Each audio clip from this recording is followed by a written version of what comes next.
అబ్బని తీయని దెబ్బ ఎంత కమ్మగా ఉన్నదే అబ్బా, అమ్మని ఉన్నని ముగ్గ.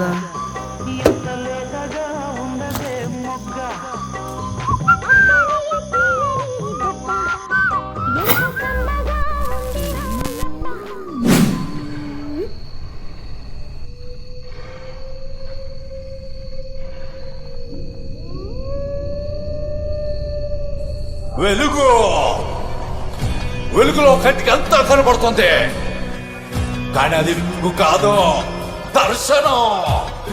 గతంలో జరిగింది, తర్వాత జరగబోయేదాన్ని అంతా చూపిస్తుందా వెలుగు? కనబడుతుందా?